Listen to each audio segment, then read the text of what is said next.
here at SunGard, and I'm speaking with Dan Travers, and we're going to be talking about credit valuation adjustments. For effectively managing CVAs, what are some of the top three things that firms should remember?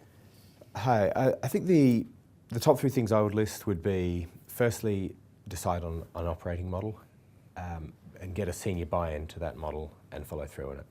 So, and that's just one point, by the way. So, the thing that we see most people falling afoul of is, I think, a lack of commitment across the organisation, and then silos within the organisation, generating a lot of heat whilst they're trying to distill out what they actually want to do with CVA. It can be very time-consuming, frustrating. Creates friction between various business units. So I think getting a board-level dictate to say, this is how we want to treat CVA, this is how we're going to manage it on our P&L, this is how we're going to manage it within our business, is the first thing. The second thing is data and systems. So consolidating data across the organisation. The CVA is a hugely data-intensive operation, particularly because it involves getting data from various different trading organisations, all of the trading systems, all of the trading silos, collateral management system information, ISDAs, legal documentation, etc., and market data and simulation information all into one place. That then needs to go through a very high performance, very efficient system that scales well in order to produce a CVA number and maybe some sensitivities and some inception pricing CVA numbers at the end of the day. So that problem shouldn't be estimated, and we regularly hear from our contacts and our clients that a very large portion of the CVA desk's time is spent with dealing with data issues and systems and administration issues of getting things lined up before they can start adding value.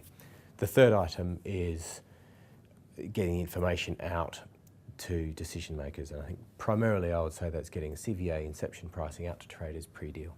So getting the information out allows you to start clearly defining what CVA is to the organisation, allows you to start charging under a very clear set of guidelines the CVA back to individual traders and taking it out of P&L and rewarding them on the upside when someone does default, etc.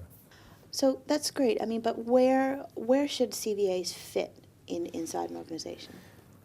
A very interesting question, fraught question often. I think it comes back to that, what is the decision from the top level, from a board level decision to mandate how CVA should be run within the bank. There is no one right answer, I think it's fair to say. The operation usually starts from very much a finance producing a number and perhaps risk management assisting with that number. The question then becomes, does the bank want to move that operation out of the risk management utility function space into a front office space?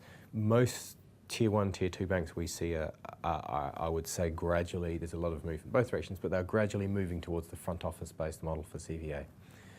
That, I think, aligns CVA as an advisory function, helping to the front office to arrive at the best price for deals, helping to perhaps put hedges on where the credit quality is making it difficult to go through the deal. So, and also just pricing the correct credit risk onto the trades that are being done rather than a policing function. So, no one right answer. If there's a tide, I think it's moving that CVA function towards the front office.